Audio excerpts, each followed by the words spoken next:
Good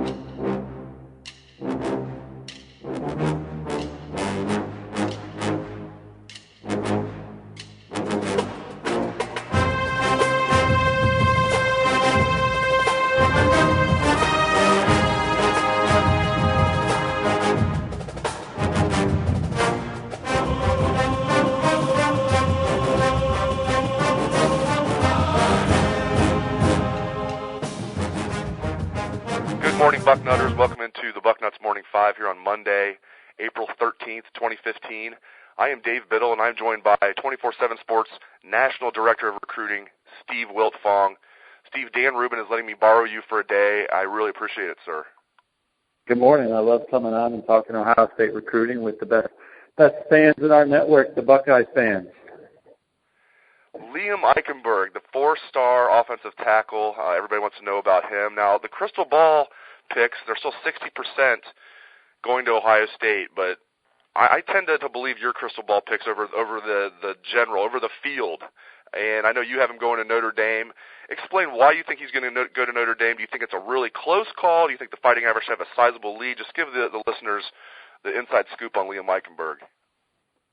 Well, sources indicate that Notre Dame has a pretty big lead here, unless something drastically were to change this weekend. And I guess I never rule out Urban Meyer, but I think that Liam Eichenberg is going to go to Notre Dame. I will say this, and I wrote this a couple of days ago. I think it's on the Notre Dame site, but I should have came over and dropped it on Bucknuts, so I apologize for that. But I know that Tony Alford has really upped the level of recruitment for Liam Eichenberg and has been in regular contact with the young man. But right now, I think Notre Dame's got a clear lead.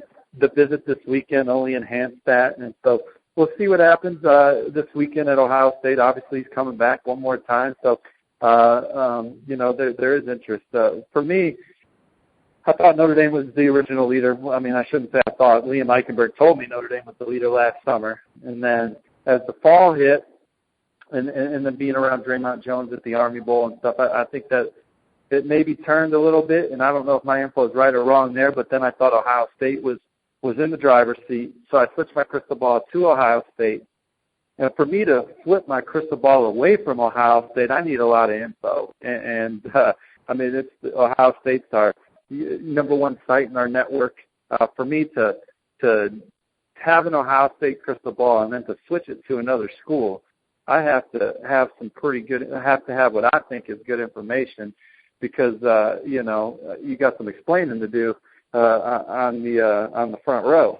So which I didn't, I made that, when I switched crystal ball, I obviously came to the front row and said I was doing it. So but you got to have good information to do that, and I think Notre Dame's the team to beat going into this weekend. So we'll see what happens. Yeah, your track record speaks for itself, my friend. Your track record with the crystal ball and your work in general. So, when a new Buckeye fan should be concerned once you switch your crystal ball from Ohio State to Notre Dame for Liam Eichenberg. But anything can happen. It's not over yet. We'll see what happens with Liam Eichenberg. Moving on, the number one player in the country, defensive tackle Rashawn Gary.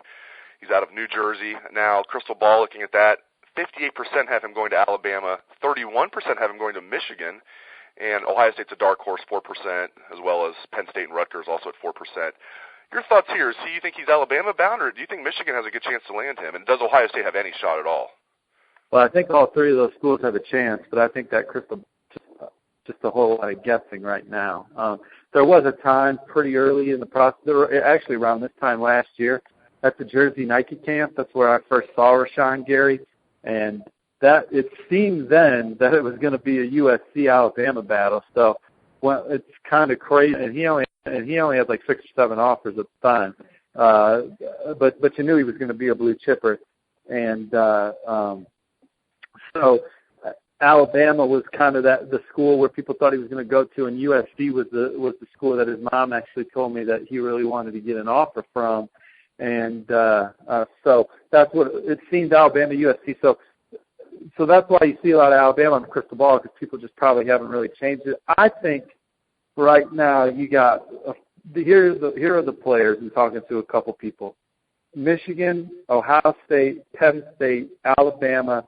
Some people think Clemson's in it as well. So I think you got those 5 schools for sure in it. I know he had a great visit to Georgia, so we'll see if he goes back to Georgia. But right now, I'd say those 5, Alabama, Clemson, Ohio State, Penn State, and Michigan are in it. And I still kind of give the nod to the Big Ten schools. Oh, and you got to say Rutgers. Rutgers is it. I mean, he's going to include Rutgers in it, and he'll continue to visit Rutgers, and he's been there several times. But Rutgers, it's been a while since they've won out for an absolute blue chip in-state stud. So until they do, you can't say he's going to go there. But we'll see. We'll see what kind of year Rutgers has and what they can do with Rashawn. But those 6 are in it, and Ohio State's certainly in it. And so we'll see what happens moving forward. As I've said on the Morning Five several times, Larry Johnson has been one of the more involved coaches in this young man's recruitment from the beginning.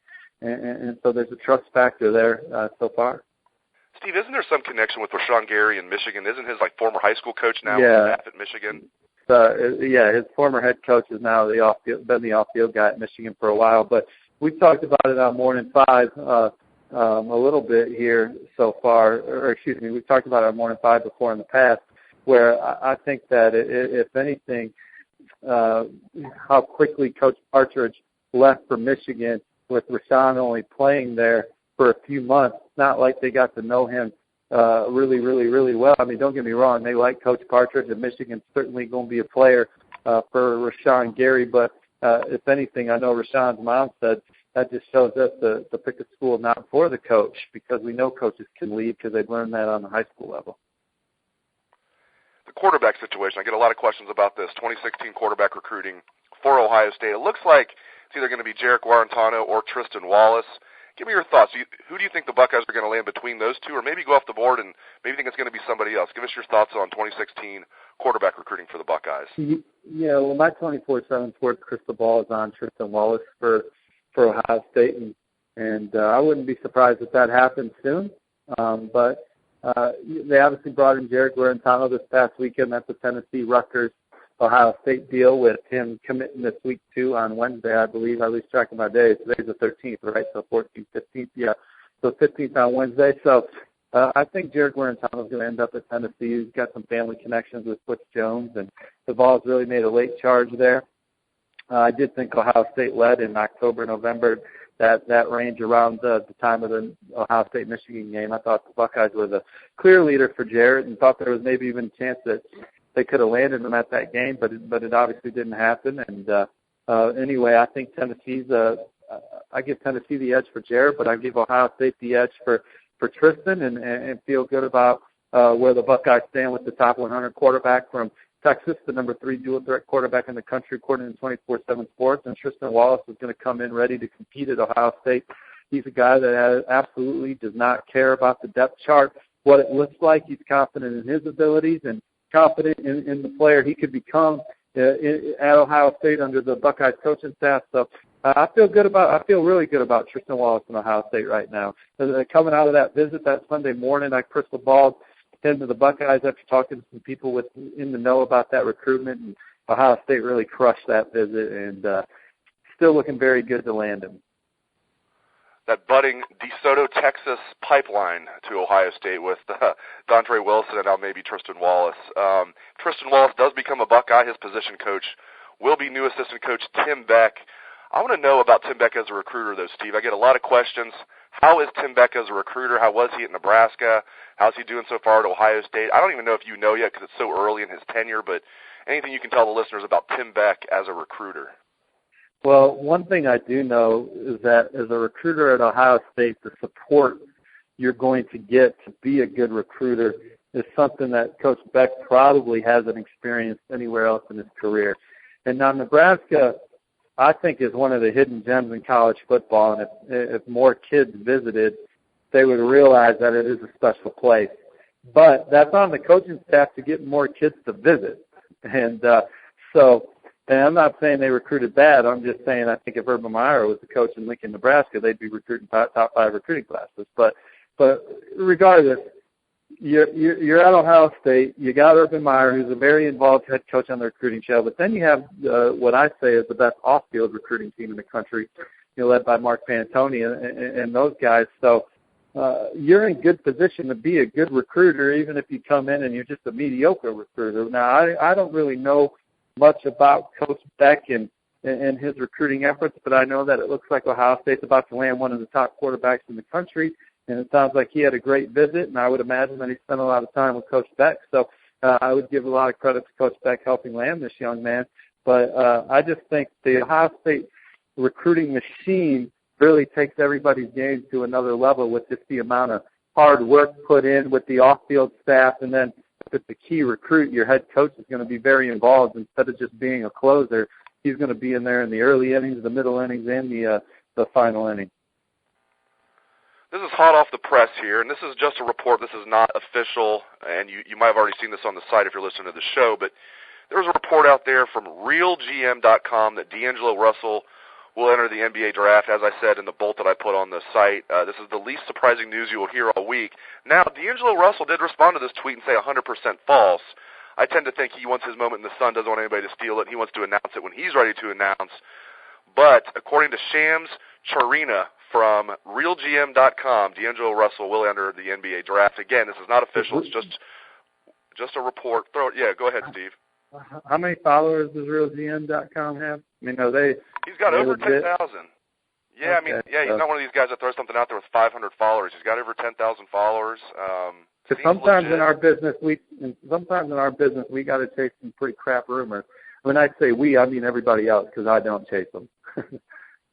So if someone came out and tweeted today, Rashawn Gary landed a commitment from Ohio State, or gave his commitment to Ohio State, and it wasn't anybody that I thought was credible, I wouldn't be chasing it. So I don't know about this guy, or if Ohio State media needs to be chasing after this story. I don't know how legit this guy is, but I love the NBA. That's one of my favorite sports. Live here in Indianapolis. The Pacers playoff push, got to get the final 2 wins, but they could use a playmaking point guard like D'Angelo Russell. But I'd like to see Russell play one more year of college basketball. I'm not sure if he is 100% league ready, but he's certainly one of the best guards in the country, and his game he does have NBA game. I just would like to see it be developed.